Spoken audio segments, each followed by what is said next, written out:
திரு அக்னீஸ்வரன், ஏன் ஒரு மெகா கூட்டணி அமைப்பதில் ஒரு சுணக்கம் இருக்கு அதிமுக தரப்புல? இல்லை, சுணக்கம்லாம் ஒன்றும் இல்லை. 2014 அன்னைக்கு எப்படி இருந்ததோ அதே கட்சி தான், அதே கொடி தான், இன்னைக்கும் அதே பொதுச் செயலாளர் தான். சுணக்கம்லாம் இல்லை. சில கட்சிகள் வந்தால் வரவேற்போம், இல்லை தனியாக நின்றாலும் நிற்கிறதுக்கு அவர்கள் தயாராக இருக்கிறார்கள். யார்கிட்டையும் போய் நாங்கள் கூட்டணிக்கு வரோம் அப்படின்னு போய் யாசகம் பெறக்கூடிய இடத்தில் அதிமுக இல்லை. அதிமுகவுக்கு வேறு வழியே இல்லை அப்படின்ற பொருளை நம்ம பார்க்கக்கூடாது. அதிமுக தன் காலில் நிற்பதற்கு தன்னுடைய வாக்காளர்களை நம்பி களத்தில் நிற்குது அப்படிதான் நான் பார்க்கிறேன். அப்ப மெகா கூட்டணின்னு பேசவே கூடாதே நம்ம. அப்படியெல்லாம் இந்தியா வளர்கிறது ஒளிர்கிறதுன்னு சொல்றோம். ஆனா இந்தியா வளர்கிறது ஒளிர்கிறதுன்னு நம்ம கொண்டு வர முடியாது. என்ன ஆதாரம் இருக்குன்னு சொல்ல முடியுமா?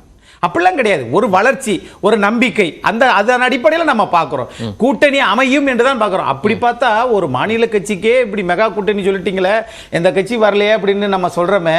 இந்தியா கூட்டணி எவ்வளவு பெரியது, சுக்குநூறாகி போய் கிடக்குது. அதை பத்தி யாரும் கவலைப்படலையே.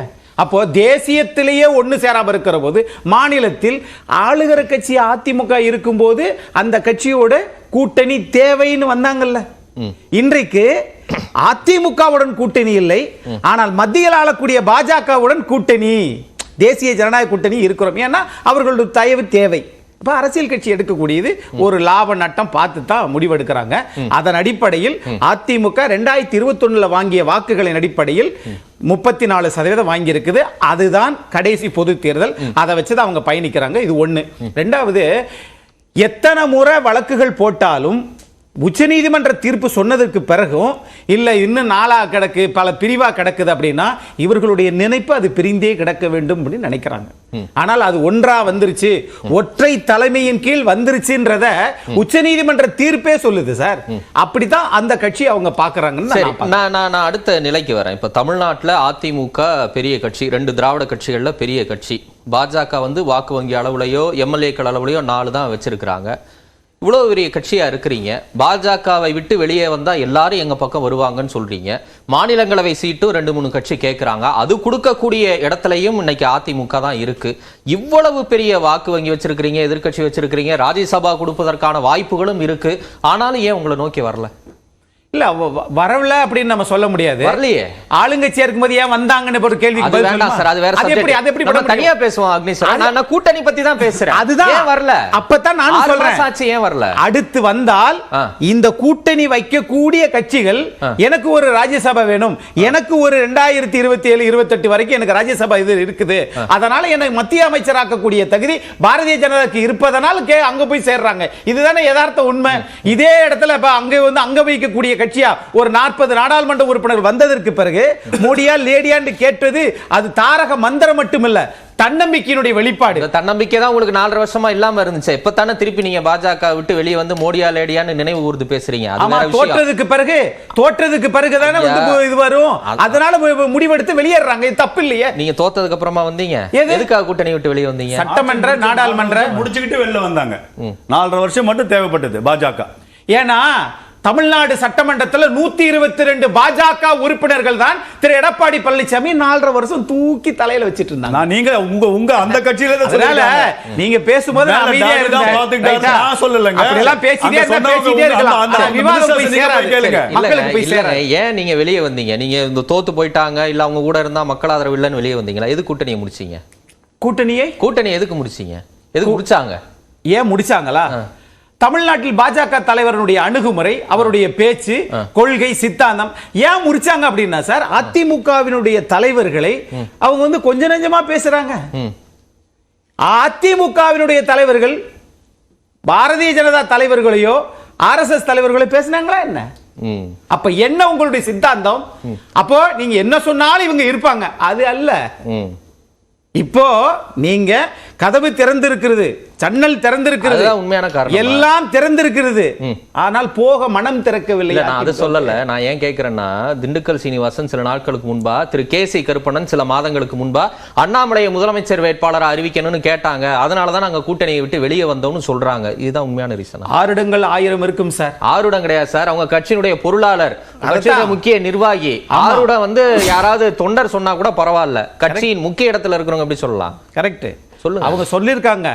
ஆனா சொன்னதுனாலே அப்படின்னா வந்து செல்வி ஜெயலலிதாவை பத்தி பாஜக தலைவர் பேசவே இல்லைன்னு அர்த்தம். அது வேற சார். என்ன காரணம்? ரெண்டு ஒண்ணு தானே சார். ரெண்டு ஒண்ணு இல்ல. செல்வி ஜெயலலிதா அவர்களையோ அண்ணா அவர்களையோ விமர்சிக்கிறதையும் முதலமைச்சர் வேட்பாளரா அண்ணாமலை அறிவிக்கணுங்கிறது ரெண்டு ஒண்ணு கிடையாது. ஆனா நீங்க அண்ணாவையோ செல்வி ஜெயலலிதா அவர்களையும் விமர்சிக்கிறத கடந்து 10 வருஷமா நாட்டை நாசமாக்கிட்டாங்க, தமிழ்நாட்டுக்கு எதுவுமே செய்யலன்னா இப்ப அதிமுக தலைவர்கள்லாம் பேசிக்கிட்டே இருக்கிறீங்க. அதனால எங்களுக்கு ஓட்டு போடுங்க, மோடியின் 10 ஆண்டு பாதகத்தை தமிழக மக்களிடம் எடுத்துரைத்து நாங்கள் வெற்றி பெறுவோம்னு ஜெயக்குமாரோ எடப்பாடி பழனிசாமியோ பேசுறாங்கன்னா அப்ப எதுக்கு 4 வருஷம் கூட இருந்தீங்க? எதுக்கு 4 வருஷம் கூட இருந்தீங்க அப்படின்னா, ஒரு அரசியல் கட்சி மாநிலத்துல தமிழ்நாட்டுல அதிமுக வளம் பொருந்திய கட்சி, ஒரு மத்திய கட்சியோட கூட்டணி வச்சுதான் ஆகணும், காங்கிரஸோட திமுக கூட்டணி வச்சுதான் ஆகணும். காரணம் தமிழ்நாட்டுல 40 நாடாளுமன்ற தொகுதி தான். ஆகையினால அதனால ஒரு தேசிய கட்சியோட கூட்டணி வைப்பது இயல்பு. அதனால வச்சாங்க. வச்சதுனால தோத்ததுனால வெளியேறிட்டாங்க. தோத்ததுனால வெளியேறினீங்களா இல்ல எதுக்கு வெளியேறினீங்கன்னு அதுக்கு தான் அப்பயே கேட்டேன். சரி, அதை விட்டுருவோம். ஆனா இப்ப நான் தான் அந்த ஒரு லிஸ்ட்டை கூட திரு கலைக்கு நான் சொன்னேன். இப்ப பாஜக இருக்கிறாங்க கூட வந்து திரு பாரிவேந்தரோ ஏசி சண்முகமோ ஓபிஎஸ் டிடி வரைக்கும் ஏறக்குறைய உறுதியாயிருச்சு. இன்னும் உறுதி செய்யப்படாத 4 பேர் ஜி.கே. வாசன், தேமுதிக, பாமக, ஜான் பாண்டியன் இருக்கிறாங்க. இதுல ஒருத்தர் 2 பேர் போனாலுமே நீங்க சொல்லக்கூடிய மெகா கூட்டணி பாஜகவுக்கு தான் அமையும். தமிழ்நாட்டை பொறுத்தளவுல எந்த ஒரு கூட்டணின்னு அமைக்கணும் அப்படின்னா தமிழ்நாட்டு வாக்காளர்கள் மத்தியில் 25% வாக்குகள் இருக்கணும். அவங்களோட போய் சில கட்சிகள் சேர்ந்தா தான் அது கூட்டணின்றதே வரும். வெறுமனே இல்லாம எல்லா பேரும் சேர்ந்து நாங்கெல்லாம் ஒரு கூட்டணி. இந்தியாவில் பலமான கட்சியா இருக்கலாம், தமிழ்நாட்டில் அவருடைய நிலைப்பாடுல என்னன்னு பார்த்துக்கிட்டு 25% வாக்கு வங்கி வச்சிருந்தா தான் கூட்டணியில் இருக்கணுமா? குறைந்தபட்சம் மக்கள் நம்பிக்கை இல்லைன்னா இருக்க கூடாதா? அப்படி பார்த்தா தமிழ்நாட்டில் எத்தனை கட்சி சார்? 25%. 53 கட்சி இருக்கு சார். 53 கட்சி மொத்தம் இருக்குது. அதுல 2 கட்சி தான் 25%. ஒன்னு அதிமுக, இன்னொன்னு திமுக. 25% மேல இருக்கிறாங்க. அதன் அடிப்படையில் நான் சொல்றேன். ஆகையினால இங்க என்னதான் காங்கிரஸ் இருந்தாலும் திமுக தலைமையில் தான் காங்கிரஸ். அவர்கள் கேட்பது பல. ஆனால் திமுக என்ன நினைக்கிறது அதான் கொடுக்க முடியும். அதுதான் பாஜகவோட கூட்டணியில் இருக்கிற போதும் அதிமுக தான் மாநிலத்தின் தலைமை கூட்டணிக்கு. அது இல்லாம நாங்க நாடாளுமன்ற தேர்தலில் 25 நாடாளுமன்ற உறுப்பினர்கள் வெற்றி பெறுவோம் என்று சொன்னதும் 2026 156 சட்டமன்ற உறுப்பினர்கள் வெற்றி பெறுவோம் என்று சொன்னதும் எதன் அடிப்படையில்? இப்பதான் நீங்க இரண்டாவது கேட்ட கேள்வி பதில் வருது. ஏன் அவங்களுக்கு அந்த கான்ஃபிடன்ட் இருக்க கூடாது? நம்பிக்கையின் அடிப்படையில் சொன்னாங்க. அது இந்த 2024 தேர்தலில் தெரிஞ்சிரும். சரி, தொடர்ந்து பேசலாம். திருப்பிய 4 விதமான கருத்துக்களையும் கேட்டீங்க. பாஜக வெர்சஸ் அதிமுக மெகா கூட்டணி, மகத்தான கூட்டணி. யாருக்கு கூட்டணி அமைக்கிறதுல வெற்றி கிடைக்கும் நம்புறீங்க? இல்லை, அதாவது மெகா கூட்டணி அல்லது மகத்தான கூட்டணி ரெண்டுமே தனித்தனியாக அமைஞ்சால் அந்த 2 பேருக்குமே வெற்றி கிடைக்காதுன்றது தான் பாயிண்ட். தனித்தனியாக அமைகிற எந்த கூட்டணியும் வெற்றியை கொடுக்காது. அதுதான் சமீபத்தில் அந்த கருத்து கணிப்புகளும் அதுதான் சொல்லியிருக்கிறத நம்ம பார்க்குறோம். 2 கருத்து கணிப்புகளும் 2 விதமாக சொல்லியிருக்கு. ரெண்டாவது வந்து இவங்க எதுக்காக பிரிஞ்சு வந்தாங்கிறதுலே குழப்பம் இருக்குன்னு ஆக்சுவலாக. முதல்ல நீங்கள் சொல்கிற மாதிரி திண்டுக்கல் சீனிவாசன் சொன்ன விஷயமா, இல்லை தொண்டர்கள் விருப்பப்படி பிரிஞ்சு வந்தாங்களா, இல்லை தமிழ்நாட்டுடைய குரலை வந்து தேசிய கட்சிகள் மதிக்கிறதில்ல அதனால் பிரிஞ்சு வந்தாங்களா? ஸோ பலவிதமாக அதிமுகவின் அதிகாரப்பூர்வ அறிக்கையில் இருந்தது எங்களுடைய தலைவர்கள் வழிகாட்டில், அதாவது செல்வி ஜெயலலிதாவையோ அது ஒரு காரணம், அதுவும் ஒரு பலவிதமான காரணங்கள் பலவிதமான சந்தர்ப்பம் சொல்லிக்கிறாங்க. அண்ணாமலையோட ஒரு பிரச்சனை உங்களுக்கு இருக்குன்றது மட்டும் அடிப்படையாக தெரியுது. பட் அதனால் வந்து பாஜக என்கிற அந்த பாஜகவுடைய தேசிய தலைமை இருக்குல்ல, அவர்கள் வந்து இன்னும் தமிழ்நாட்டை வந்து சரியா இன்னும் பார்க்க ஆரம்பிக்கல. அவங்க இந்த கூட்டணி விஷயத்தில் அவங்க நிதிஷ்குமார், ஜெயந்த் சௌத்ரிலாம் முடிச்சுட்டு மெதுவாக வருவாங்க. இங்கே நாளைக்கு வராது, நட்டா வராது. அதுக்கப்புறம் தான் தே வில் கான்சன்ட்ரேட் ஹியர். அதுக்கப்புறம் தான் சூடு பிடிக்கும் ஆக்சுவலாக. ஸோ அவங்க வந்து பேசாமல் வேடிக்கை பார்த்துட்டு இருக்க மாட்டாங்க. அதிமுகவோட பெரிய பெரிய முதலைகளெல்லாம் அவங்க பிடிச்சி போட்டுட்டு இருக்காங்க. ஆனால் அதிமுகலாம் அவங்களுக்கு ஒன்றும் பெரிய மேட்டர்லாம் கிடையாது. பாயிண்ட் என்னென்னா வந்து இந்த 2 பேருமே தனித்தனியாக நின்னால் இவர்களுக்கான வெற்றி வாய்ப்பு என்பது கிடையாது என்பது அடிப்படையான விஷயம். முதல்ல வந்து அதிமுக பழனிசாமி தலைமையில் தனித்தலைமை வந்த பிறகு அவர் சந்திக்க போகிற முதல் பொது தேர்தல் இது. அவருக்கு ஃபோக்கஸ் கிடையாது. பிரைம் மினிஸ்டர் யாரை சொல்லி ஓட்டு கேட்க போகிறாரு? தனியாக ஃபோக்கஸ் இல்லாத போது ஸ்டேட் இஷ்யூஸ்லாம் சொல்லி நீங்கள் பார்லிமெண்ட் எலெக்ஷனில் ஓட்டு கேட்டால் உங்களுக்கு பெரிய ஓட்டு விடாது. நீங்கள் தோத்துட்டீங்க வச்சுக்கோங்க, ஒரு தொகுதியும் வாங்கல வச்சுக்கோங்க, 26 நோக்கி நீங்கள் போகும்போது பலவீனமாக போயிடுவீங்க. ரொம்ப உங்கள் தனித்தலைமையே ஒரு கேள்விக்குறியாகும். அப்போ அதிமுக ஒன்றுபட வேண்டும் என்ற ஒரு கோரிக்கை ஸ்ட்ராங்காக எழும். அப்போ நீங்கள் ஓரங்கட்டப்படுவீங்க. அதனால் நீங்கள் தனியாக போய் என்ன பிரயோஜனம்? உங்களுக்கு எந்த பிரயோஜனமும் கிடையாது. அப்போ பாஜகவுக்கும் பார்த்தீங்கன்னா அவங்களுக்கும் தனியாக போய் எந்த பிரயோஜனம் கிடையாது. அவங்களுக்கு வந்து பல இடங்கள் தோப்பாங்க. கொங்கு மண்டலத்திலே இந்த 2 கட்சிகளுக்குள்ள ஓட் பேங்க் பிரியும். அதனால திமுகவுக்கு தான் அது அட்வான்டேஜாக போகும். ஸோ 2 பேருக்குமே பயனில்லாத ஒரு விஷயத்தை, லாபகரம் இல்லாத விஷயத்தை எதுக்காக அந்த 2 பேருமே செய்யணும்? 19-21 நீங்கள் 19 சேர்ந்தீங்க, 21 சேர்ந்தீங்க. இந்த எலெக்ஷன் நீங்க ஒரு கசப்பான மருந்தை சாப்பிட வேண்டிய நிலையில இருக்கீங்க. சரி, 2 பேர் சேர்ந்தாலும் ஜெயிக்க முடியாது. 2019 சேர்ந்தால் திமுகவுக்கு ஒரு ஆன்டி இன்குபன்சி இருக்குல்ல, அதை யூஸ் பண்ணிக்கலாம். கொஞ்சம் அதை யூஸ் பண்ணி ட்ரை பண்ணி பார்க்கலாம். 10 தொகுதிகளில் வந்து கடும் போட்டியை உருவாக்குறதுக்கான வாய்ப்புகள் இருக்கு. ஆக்சுவலா திமுக அணிக்கு கடும் போட்டியை 10 தொகுதிகளில் குறைந்தபட்சம் இவர்களெல்லாம் ஒன்று சேர்ந்தால் கடும் போட்டியை உருவாக்குவதற்கான வாய்ப்புகள் இருக்கிறது என்பது என்னுடைய கருத்து. இரண்டாவது, இவங்க கிளாரிட்டி இல்லையே சார் எடப்பாடிட்ட.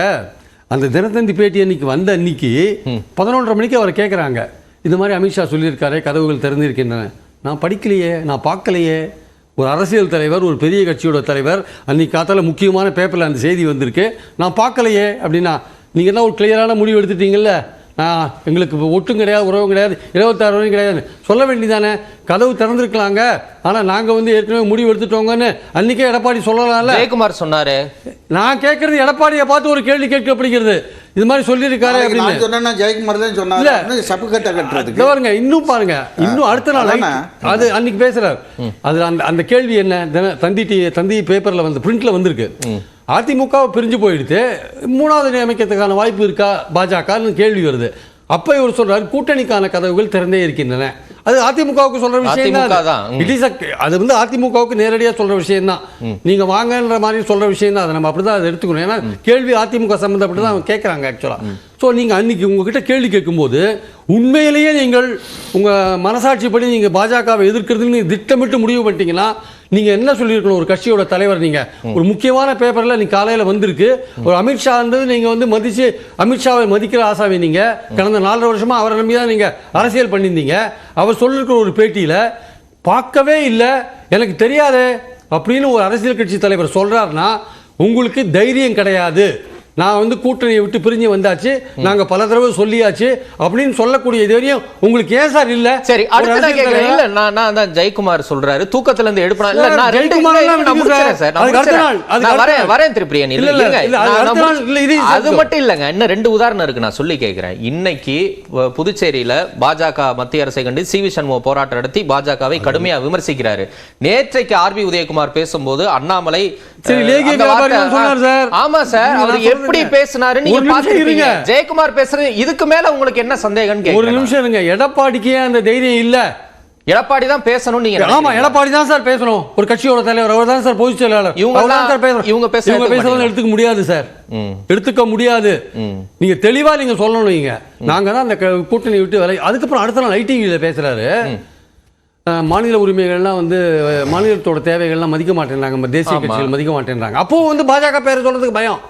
10 வருஷ காலம் கூட இருந்திருக்காங்க, நாங்க கூட இருந்தோம், எங்களுக்கே அவங்க செய்யல. ஆனா இவங்களே என்ன சொல்லியிருக்காங்க ஒரு கட்டத்துல, நாங்கள் இணக்கமாக இருந்ததால் தான் பல விஷயங்களை தமிழ்நாட்டுக்கு கொண்டு வந்தோம் அப்படின்னு பாஜக கூட இருந்துட்டு சொல்லிட்டு இப்ப என்ன சொல்றாங்க, தேசிய கட்சியெல்லாம் பல விஷயங்கள் செய்ய முடியல அப்படின்னு சொல்றாங்க. அப்ப ரெண்டுத்துக்கும் கான்ட்ரடிக்ஷன் இல்லையா? நான் என்ன சொல்றேன், அடிப்படையில் எடப்பாடி அவர்கள் சுத்தமா கன்ஃபியூஷன்ல இருக்கார், டோட்டல் கன்ஃபியூஷன்ல இருக்கார். அவருக்கு என்ன பண்றதுன்னு தெரியல. அவர் கட்சியிலேயே 2 விதமான கருத்துக்கள் இருக்காங்க. அவர் கட்சியிலேயே அது இன்னும் கொஞ்ச நாள்ல வெளிப்படும். 2 விதமான கருத்துக்கள் இருக்கு. அதனால அவராலே வெளிப்படையா சொல்ல முடியல. அவர் அந்த குரூப் என்ன பண்றாரு, நான் சொல்றவரையும் பேசாம இருங்க, நான் இப்படிதான் பேசிட்டு இருப்பேன். இந்த குரூப் என்ன சொல்றாரு, நான் இப்படிதான் பேசிட்டு இருப்பேன், நீங்க பேசுறபடி பேசுங்கன்னு சி.வி. சண்முகம் குரூப் விட்டு அவர் பாட்டு சொல்லிட்டு இருக்காரு. 2 விதமா இருக்கு. நான் என்ன சொல்றேன், இந்த மாதிரி ஒரு பண்ணியிருந்தாருன்னா எஸ்டிபிஐ கூட விலகி போயிடுவான். தேர்தலுக்கு அப்புறம் நீங்க மோடி வேண்டான்ற ஒரு விஷயத்துல முடியல தெளிவா இருக்கீங்களா? 4.5 வருஷ காலம் நீங்க வந்து மோடி எங்களுக்கு எல்லாம் பண்ணினாரு, தமிழ்நாட்டுக்கு வேண்டியதை பண்ணினாரு, இணக்கமா இருந்தோம் பண்ணினாருன்னு சொல்லிட்டு இன்னைக்கு வந்து தேசிய கட்சிகள் எதுவும் பண்றது இல்லை, அதனால தான் நாங்க வந்து மாநில இன்ட்ரெஸ்டுக்காக தனியா நிக்கிறோம்னு சொன்னீங்கன்னா விலகி வந்ததுக்கான ரீசன்ஸும் அதுவும் கிளாரிட்டி இல்லை, தெளிவு இல்லை. மத்தியில் ஆளுற கட்சி அதை பத்தின ஒரு தெளிவும் கிடையாது. ஒரு தைரியமான ஒரு பதில் சொல்றதுக்கான விஷயமும் அங்க இல்ல. ஆமா சார் விலைக்கு வந்துட்டோம். ஒரு லீடிங் நியூஸ் பேப்பர்ல காலையில ஒரு செய்தி வருது உங்களை பத்தி, ஒரு அமித்ஷா சொல்றாரு, அதை படிக்கலன்னு சொல்ற அளவுக்கு உங்களுக்கு தைரியம் இருக்கு. ஸ்டெர்லைட்டை வந்து டிவியில் பார்த்து தெரிஞ்சுன்னு சொல்ற மாதிரி சரி. அப்போ என்ன அடிப்படையில் நீங்க கட்சி நடத்துறீங்க? சரி, அவருக்கு ஒரு ஐடியா இருக்காதா? ஒண்ணு இல்ல, தொடர்ந்து சொல்றாங்கல்ல சார், இதெல்லாம் வந்து சாதாரண ஆளுங்க பார்க்கறாங்க சார். பிரியன், நான் தான் கேள்வியை முடிச்சிடறேன். என்னன்னா, தமிழ்நாட்டுல வந்து பாஜக எதிர்ப்பு அதிகமா இருக்கு, சிறுபான்மையினர் ஓட்டுகளை வாங்க முடியும், அதனால அதிமுக இப்படி ஒரு நிலைப்பாட்டை எடுக்கணும் அப்படிங்கிற ஒரு எண்ணத்துல இருக்க மாட்டாரா எடப்பாடி? தொடர்ந்து சொல்றாரு, சிறுபான்மையினர் எங்க பக்கம் வந்துட்டாங்க, திமுகவுக்கு அச்சம் வந்து விட்டது. அதுலயும் தெளிவில்லையே சார். ஏன் தெளிவில்லைங்கிறீங்க? எலெக்ஷனுக்கு அப்புறம் நீங்க மோடியை ஆதரிக்க மாட்டீங்கன்ற ஒரு இடத்துல எந்த இடத்துல சொல்லிருக்கீங்களா? சொல்லுங்க. நான் மோடியை ஆதரிக்க மாட்டோம் சார் எலெக்ஷனுக்கு அப்புறம். எஸ்டிபி இப்போ வைக்கிற கேள்வி அதுதான். எஸ்டிபி வைக்கிற கேள்வி ஆஃப்டர் எலெக்ஷன் நீங்க மோடி ஆதரிப்பீங்களா மாட்டீங்கன்னு தெளிவா வாங்கன்னு தெளிவா சொல்லி அனுப்பிச்சிட்டாங்க. நீங்க அது தெளிவா சொல்லலைன்னா we will withdraw our support. அந்த எலெக்ஷனுக்கு அப்புறமும் நீங்க மோடி ஆதரிக்க கூடாது, அதுதான் அடிப்படையான விஷயம். நீங்க மோடி பேரை சொல்றதுக்கே நீங்க பயப்படுறீங்களே, பாஜகன்ற பேரை யூஸ் பண்றதுக்கே நீங்க பயப்படுறீங்களே. நான் சொல்ல வர பாயிண்ட் அதுக்கு அடுத்து அதெல்லாம் ஒரு பக்கம் போயிட்டா கூட என்னுடைய பாயிண்ட் என்னன்னா, இந்த கட்சியில் மெகத்தான கூட்டணியோ மகா கூட்டணியோ இந்த எலெக்ஷன்ஸ்ல இவர்கள் ஏற்கனவே இருந்த மாதிரியான பாஜக அதிமுக அந்த எல்லா கட்சிகளும் இருந்ததிலே வாசன் எல்லாருமே பாமக தேமுதிக இவர்களெல்லாம் ஒன்றாக இருந்தார்கள் என்றால் மட்டுமே திமுகவே ஒரு 10 தொகுதிகளில் கடுமையான போட்டி கொடுக்கறதுக்கான வாய்ப்பு இருக்கு. இல்லாட்டி அது இந்தியா டுடே கருத்து கணிப்பு மாதிரி 39க்கு 39 திமுக தான் வரும் என்பது என்னுடைய கருத்து. சரி, பாஜகவை இவங்க ரூல் அவுட் பண்ணிட்டாங்க. இப்ப இருக்கக்கூடிய சூழல்ல யார் மெகா கூட்டணியோட ஒரு கருத்து கணிப்பு உண்மைன்னு வச்சுக்கிருவோம், அடுத்த நிலையை பிடிக்கக்கூடிய விஷயம் யாருக்கு இருக்கு? இல்லை, சில இடங்களில் வந்து அடுத்தது வந்து பாஜக கூட்டணி பிடிக்கும், சில இடங்களில் வந்து அதிமுக கூட்டணி பிடிக்கும், சில இடங்களில் அதிமுக 3வது இடத்துக்கு போகிறதுக்கான வாய்ப்பு இருக்குது. இப்போ கொங்கு மண்டலம் எடுத்துக்கோங்களேன். கொங்கு மண்டலத்தில் ஒரு பர்டிகுலர் ஓட் பேங்க்ல வந்து அதிமுகவுக்கும் ஒரு ஹோல்டு இருக்கு, பாஜகவுக்கும் ஒரு ஹோல்டு இருக்கு. அந்த ஓட் பேங்க் பிரிது வச்சுக்கோங்க. அந்த ஓட் பேங்க் இல்லாத வெளியில் இருக்கிற ஓட் பேங்க் இருக்குல்ல, அது வந்து திமுகவை சப்போர்ட் பண்ணுவது. அதனால வந்து அங்கே அந்த இடத்துல வந்து பாஜக 3வது இடத்துலையோ அது 2வது இடத்துக்கு போட்டி நடக்கும். தெற்கில் வந்து பார்த்தீங்கன்னா அதிமுக 3வது இடத்துக்கு போகும், டெல்டாவில் வந்து 3வது இடத்துக்கு போகும், வன்னியர் இருக்கிற ஏரியாக்களில் 2வது இடத்துக்கு 3வது இடத்துக்கு போகிறதுக்கான வாய்ப்புகள் இருக்கு. இவங்களுக்கு எதுக்குமே பிரயோஜனம் இல்லாத என்ன காரணத்தினால விலை வந்தோன்னு தெரியாம, ஏன் வந்து நம்ம இப்படி தனியாக வந்திருக்கோம் தெரியாம ஒரு குழப்பமான நிலையில எடப்பாடி இருக்கார் சார். அவருக்கு கிளாரிட்டி தேவை. அவர் இந்த எலெக்ஷன்ஸ்ல ஒரு கசப்பு மருந்தை சாப்பிட்டாலும் பிடிக்குதோ பிடிக்கலையோ பாஜகவோட சேர்ந்து மெகா கூட்டணி ஒன்னா அமைச்சால்தான் இனிமேல் வாய்ப்பு இருக்கா சார்? அரசியல்ல சொன்னாரே 1 வீக்கே அதிகபட்ச காலம் 24 மணி நேரமே அதிகபட்சம்னு வானதி சொல்லியிருக்காங்க. இதுக்கப்புறம் 24 மணி நேரமே அதிகம். ஏன்னா அவர் எந்த கட்டத்திலையுமே அமித்ஷா என்ற பெயரையோ மோடி என்கிற பெயரையோ பாஜக என்ற பெயரையோ எடப்பாடி பயன்படுத்தாமல் இருக்கும் வரையில் அந்த சந்தேக ஊசி தொங்கிக் கொண்டே இருக்கும். ஓகே.